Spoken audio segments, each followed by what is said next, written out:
We're going to have David Samson on momentarily, Joe, and not just because of the Giants. And he's joining us right now, former Marlins president, David Samson, and host of the Nothing Personal podcast via Meadowlark Media. And he joins us, of course, on the River Islands guest line. David, good morning. Joe Spadoni alongside Joe Shasky. And, we wanted to dive into this MLBPA first proposal in the collective bargaining negotiations. I throw all those words out there, and the average audience member is probably going to roll their eyes and they're like, oh, great, labor negotiations. I'm gonna snooze for the next 20 minutes.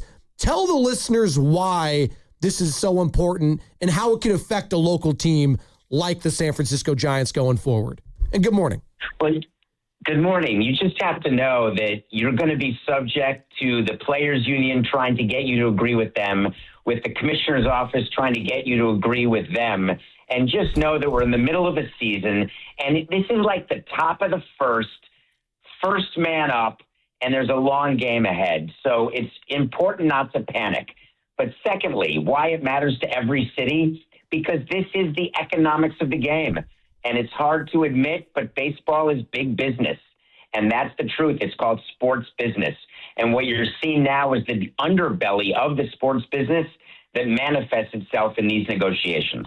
So, David, I think one of the big elements of Major League Baseball and the NBA is so many teams had partners with these regional sports networks, and that was a big chunk of revenue for a long time. We actually had Joe Lacob discussing how the business models of the NBA and Major League Baseball are actually very, very similar because he was trying to buy the San Diego Padres. He owns the Warriors right now. How big in this CBA is the actual revenue regarding the regional sports networks and how they take their streaming rights to these big platforms? How much of a sticking point is that? It's actually not a big sticking point at all. It's a matter of what the number is that both sides think. So let me explain. If right now media revenue is $100, you can argue how to split that $100. Then you can talk about what do we do if that number becomes $1,000? Do we split it the same way? Is it still 50-50? Do the owners keep more of the incremental $900, or do the players keep more of it? That's really where the argument is, not how much the media revenue will be, but what to do with that money when more media revenue comes, which I expect it will after 2028. Yeah, and I do too. Let me ask you then, what is the biggest sticking point right now for both sides on this CBA? I know that's a loaded question, but from your vantage point, if there was one item on either side of the docket, what would it be? They can't agree on what the issue is.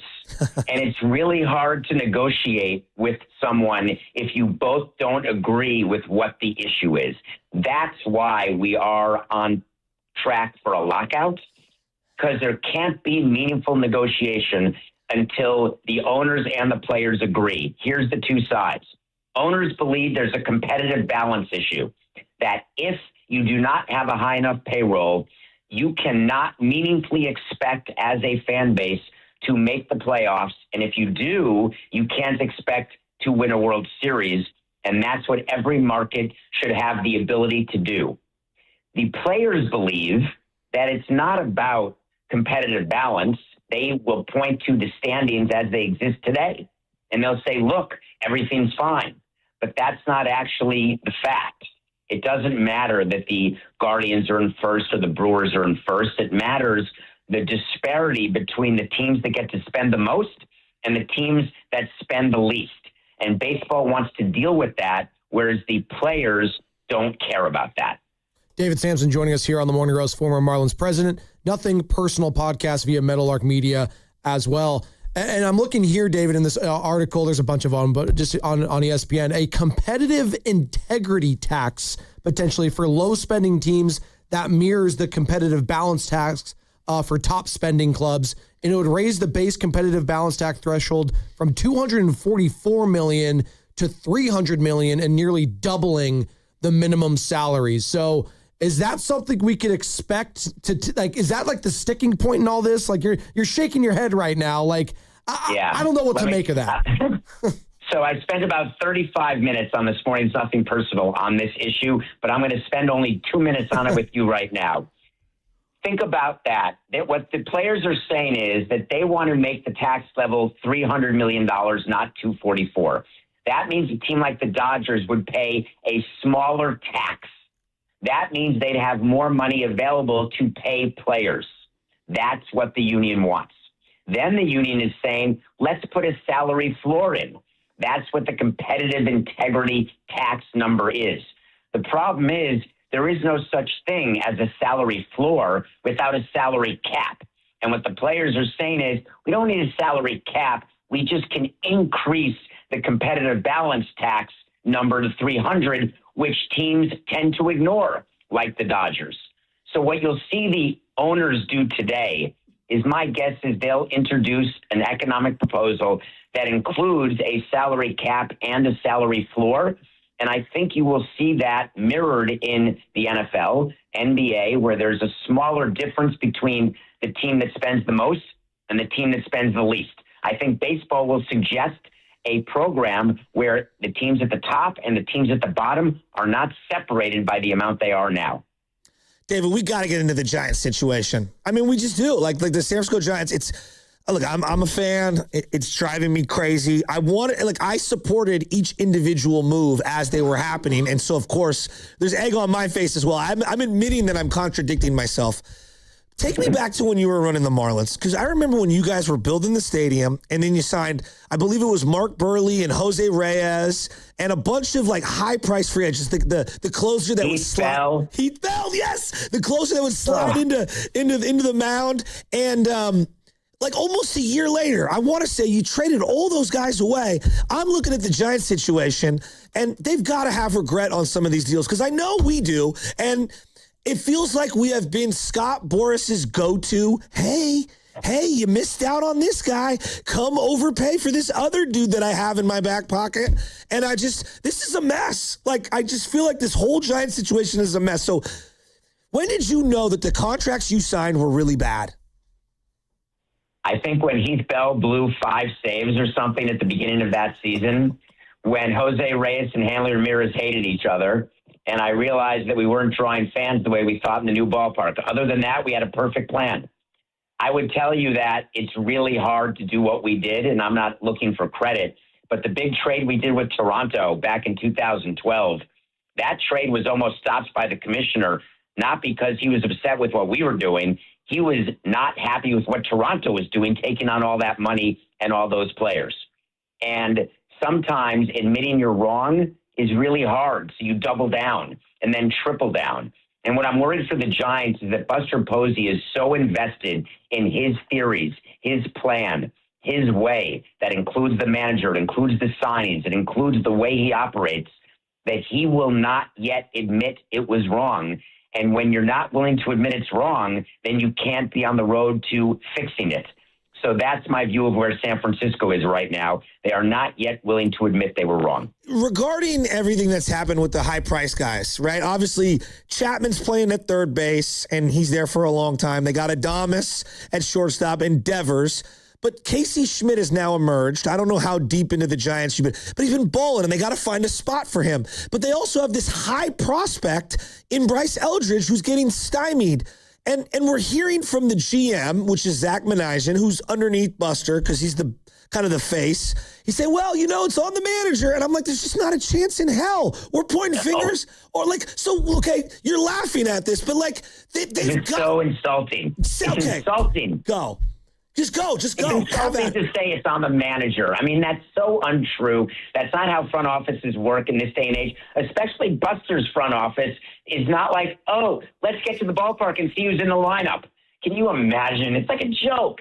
So here's the problem. When you sign veterans to free agent deals, it feels so good when you do the press conference. You're standing there doing the jersey exchange. You're dreaming about the lineup and about succeeding and about being smart and winning Organization of the Year. And you think you'll use the prospects to maybe add a veteran at the deadline, anything. And then you realize, wait a minute, we signed Jim Thome and we've got Ryan Howard who is ready to play. This happens. It's been going on for decades. It doesn't stop because the mentality of an executive like me and all the others is the shiny free agent toy. It's so sexy. The prospect that no one's heard of that may be more cost efficient and better, that seems boring until you realize that to win, you need a majority of those young guys outperforming their contracts and not a bunch of old free agents who are underperforming their contracts. David, what do you make of the notion that, the Giants, they're in a market and they're a franchise that just can't accept a rebuild. Like we can't, we're the San Francisco Giants. We're like the Yankees and Dodgers. Thank you. Like, well, people are mad at the notion that if the Giants sell off everything at the deadline outside of maybe Rafi Devers, that, the fans won't come, but the team's 12 games under 500 right now and they're selling out left and right. I don't even understand the words you're saying. Are you saying that the San Francisco Giants are so important and good and smart that doing a rebuild or a retool, whatever word Buster uses, by getting rid of players who stink in order to reallocate money to actually win games, that the fans would say that's a terrible idea? That's what some are saying. Not me. Some at this station are saying. I don't know how to respond to that because it's not rational, and I can only respond to rational thought. So I literally don't understand what you're saying. It's not like you're breaking up the 27 Yankees or a defending World Series champion. You're breaking up a team that stinks. But again, it's your call. So Buster Posey comes to you and he says, David, what do I do? I got these albatross deals. Is there any world where they can be unloaded? Like, if you were to give him some sort of suggestions here, like what would your first move be right now if he asked you for that? I'd pay down the contracts and move them all and start young and start again and be smarter about the way you both hire your manager and sign your free agents and make trades. And again, it sucks. I've done it so many times. You pay players not to play for you. It is so embarrassing. You go to your kids' school events and they look at you like, you're paying Carlos Delgado to play first base for the Mets. I'm like, I know. It's terrible, isn't it? But guess what? It's the job we have. It's what we do. And delusion is such a big part of a front office executive's state of being. We always delude ourselves that we're better than we are, that our team is better than we are, that we're more important than anyone else because we have a certain job title. It's really, when you get distance from it, it's actually funny. But at the time, you really do believe that you know more than anyone else. So I'm looking at this situation. I don't know how closely you're watching, but we've got a third base coach who has gotten, a million guys thrown out at home. And, one player ran a stop sign deliberately. Yesterday, there was another sequence where someone got thrown out at home. By a mile. It was a terrible relay, and it was still by a mile. And, this guy's got to go. He's got to be demoted. I hate calling for someone's job, but, you're smiling on the other end of this. Don't. What do you mean? You love calling for people's jobs. It's what you do for a living. What are you talking about? It's true. Come on. But David, there's got to be a sacrificial lamb at some point. There's got to be some sort of signal to the fan base, to the clubhouse, the veterans. This guy's inept at what he's doing at third base. This has had to have happened to you. You're talking to the king of the lamb. I'm always looking for sacrificial lambs. Firing managers left and right, firing coaches, trading players. I love the lamb because it means I'm sacrificing someone else so people don't look at me and what an idiot I am. So at some point it becomes too much, but it's also embarrassing. Think about what it is to acknowledge that you have the wrong coaching staff or the wrong manager. It's super embarrassing. No, I appreciate you saying that. Bryce Eldridge. He's a highly touted player. We don't even know if he's good. We're clinging to any swing, any at bat, any double down the line. We're dying. But in your history of running a team, can a player thrive without everyday opportunities for weeks on end? I'm ancient because our view was when you call up a prospect, you play them. Yeah. The only prospects you don't play are the ones who are not your real prospects, and they're filler, and they can interchange. You can screw with their careers because they're happy to get a cup of coffee. When you have developed a player who you believe is an everyday player, you do not bring him up not to play. That's how it was during my 18 years. Now, Buster, I assume, knows better. I assume there's a plan, and it's smart, and it's analytic, and it's based on how many hours he slept and whether he had a good peanut butter sandwich. I don't know. But the way I used to operate is you play them. David. And by the way, one more thing. Oh, yeah. Righty, lefty, sit him every other day like what the Marlins do. Give me a break. You play people every day. You can't learn to hit lefties unless you hit lefties. But again, what do I know? Thank you. All right. From a business standpoint, because you're a big businessman, like you're all about dollars and cents. It's got a pencil.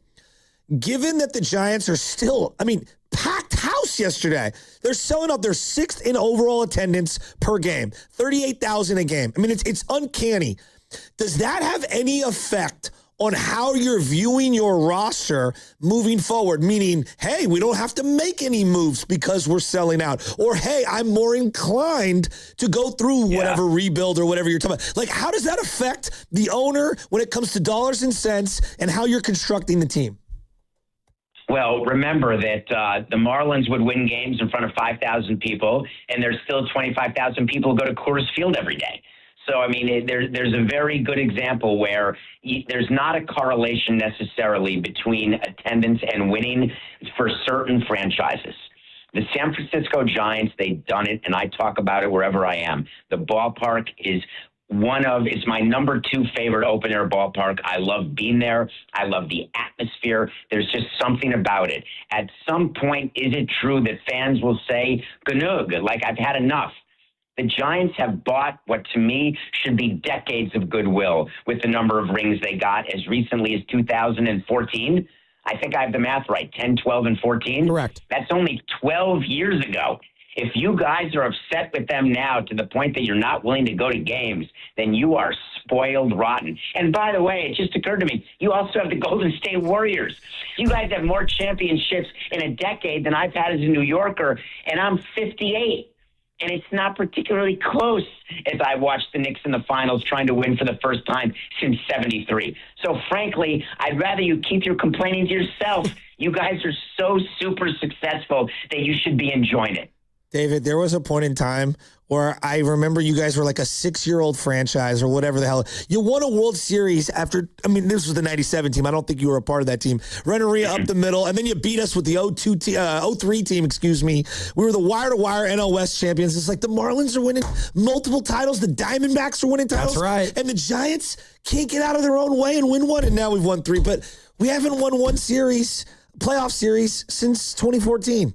Right? Like, I hear you. It's just like we just want to make the playoffs and win a series. I hear you, but you could be the Jets. That's true. I'm just saying there's so many teams you could be. If you made a list of all the possible things you could be that would really make you miserable, which may make for great content and allow for you to complain on the air and get more listeners. So I get it, because people who could be bored of dynasties, but I guess people get it. But you've had 2 dynasties. Think about it. Warriors and Giants. It's incredible. Now, just because you are a great catcher or a great shortstop doesn't mean you can run a team. So I would point out that one of the things you have to be careful of is people who believe they can do something they can't. The equivalent would be me penciling my name in at shortstop as president of the Marlins. You would look at me and say, that's insane. Well, I think that's the same as having certain people become president of your team. So you really have to hope that the owners are making smart decisions and are really able to change when they see that it's not working. David, great stuff this morning. We really appreciate the time. We'll do it again in the future, man.